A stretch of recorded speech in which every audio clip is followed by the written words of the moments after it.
नमस्कार साथियों, मैं डॉक्टर मन और आज हम हैं भिखारखेड़ी ग्राम में, जहां पर हमारे जो संजय बुजालदा जी है, उनका भारत सरकार का जो एनएलएम का प्रोजेक्ट है, उसके तहत यहां पर बकरी पालन के लिए जो छोटे जुगाली करने वाले पशु है, उनके लिए एक इकाई का स्थापना की गई है। तो साथियों, हम जैसे यहाँ पर आए तो हमें चौकीदार ने बाहर रोक दिया। क्यों रोक दिया?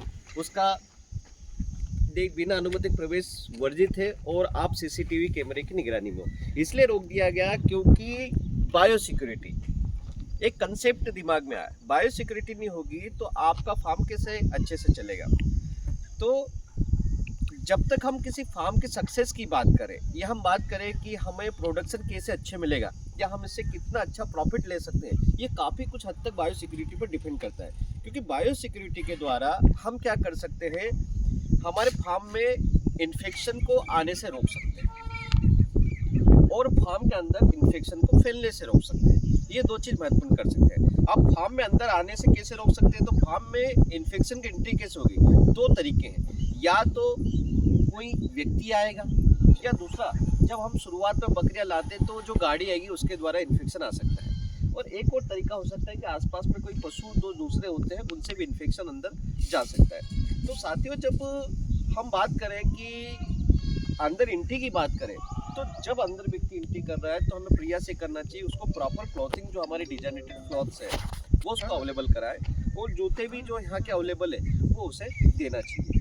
साथ ही साथ जब गाड़ी आ रही है तो प्रयास ये कर रहे हैं कि अभी तो यहाँ पे डेवलप नहीं है, इनको होगा, जब वो आएगा तभी यहाँ पे डिसइंफेक्टेंट हो और उसके पूरे टायर उससे डिसइंफेक्ट होकर के वो अंदर जाएगा। ठीक है, ये चीज़ होने के पश्चात अब हमारे मालिक आ चुके हैं, हमको परमिशन मिल चुकी है। अब हम अंदर जाके देखेंगे, हमें ये विशेष दस्ताने दिए गए हैं पहनने के लिए।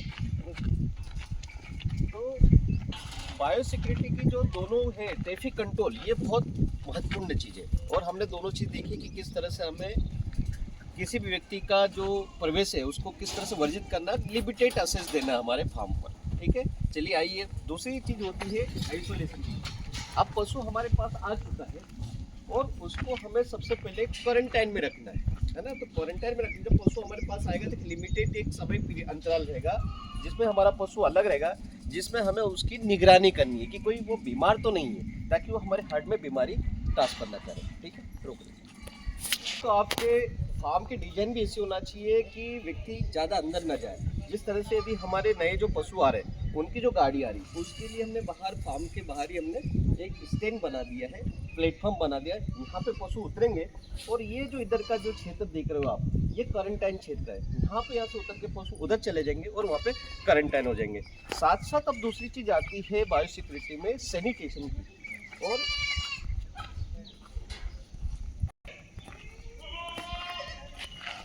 पूरा जो बाड़ा है उसमें साफ सफाई का विशेष ध्यान रखा जाए, क्योंकि जो वेस्ट मटेरियल है, मैक्सिमम बीमारियां या तो वेस्ट मटेरियल से या एक दूसरे से लीकिंग करके ऐसी फैलती है। तो प्रयास ये करना चाहिए कि पूरा जो बाड़ा है वो एकदम साफ सुथरा होना चाहिए, जिससे बीमारियों को कंट्रोल करें। आइए अब हम आगे देखते हैं कि किस तरह से वैक्सीनेशन की बात करें। पशु की बात करें तो